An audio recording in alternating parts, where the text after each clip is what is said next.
Sehari-hari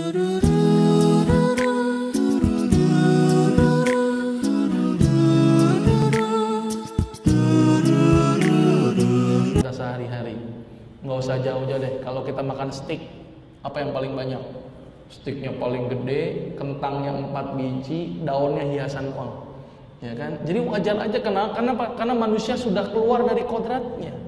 Yang dibanyakin makan hewaninya, yang paling banyak harusnya apa? Gigi gerahamnya. Harusnya manusia itu banyak makan biji-bijian, dan dibanyakin gigi serinya, harus diperbanyak makan buah-buah. Harusnya seperti itu. Kalau kita melihat perilaku binatang, yang paling mirip dengan kita siapa? Monyet, Pak, gitu ya. Monyet itu luar biasa. Nah, salah satunya ini juga nih rahasia monyet nih. Ini Pak, pisang Pak, ini ada contohnya kebenaran. Ntar saya sekalian contohin makan juga deh, gitu ya. Ini pisang luar biasa loh Pak. Pisang itu diabadikan oleh Allah dalam surat Al-Waqi'ah, bahwa di dalam surga itu terdapat pisang yang bersusun-susun, gitu ya.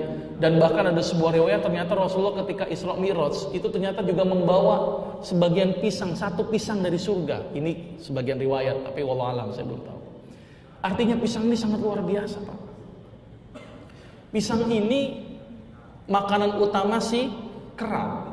Harusnya kalau kita mirip seperti kera, makanan utama kita juga harusnya pisang, harusnya Pak. Ternyata pisang ini dahsyat sekali Pak. Pisang itu ternyata makanan yang paling tinggi kalium. Sedangkan kita tahu fungsi kalium untuk apa? Kontraksi otot. Kita bisa bergerak nih karena ada kalium Pak. Maka itu tidak heran kenapa anak-anak zaman dulu Pak, umur 1 tahun sudah bisa jalan. Anak-anak zaman sekarang Pak, 1 tahun baru bisa berdiri. Nanti setahun lebih baru bisa berjalan. Kenapa terjadi regresi Pak?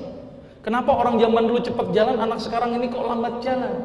Ternyata anak-anak sekarang makanan yang pertama kali diberikan apa? Promina, Sun, Nestle. Coba anak kita zaman dulu gimana?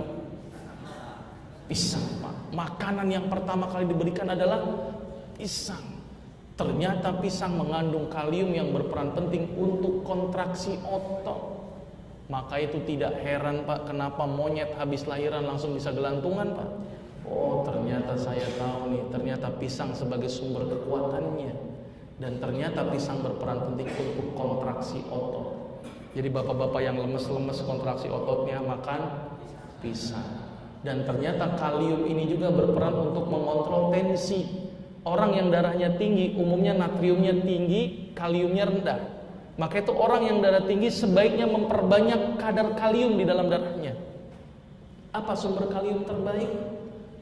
Pisang Pak. Maka itu saya tidak pernah melihat satu kasus pun monyet kena stroke Pak. Nggak ada Pak. Oh, ternyata saya ngerti ini berarti pisang ini sebagai salah satu sumbernya. Dan ternyata Pak, pisang ini juga ada seorang peneliti juga Pak dari Medan. Dia ngambil jurusan gizi klinik. Dia ngambil untuk program S3-nya itu meneliti buah pisang ini. Penelitian yang dia teliti adalah kadar lain selain kalium dalam pisang, yaitu yang dia teliti adalah kadar serotonin. Apa itu serotonin? Zat yang merupakan neurotransmitter di saraf Pak. Zat ini berperan penting untuk apa? Berperan penting untuk bikin apa ya? Rasa mood. Mood itu apa ya? Hasrat berbuat baiknya itu semakin baik. Penelitian menunjukkan orang yang moodnya bagus, serotoninnya tinggi. Orang yang moodnya jelek, serotoninnya rendah. Maka itu orang yang pengen biar moodnya bagus, perbanyak serotonin.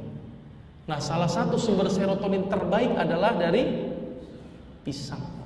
Tetapi kulit pisangnya Pak yang paling tinggi.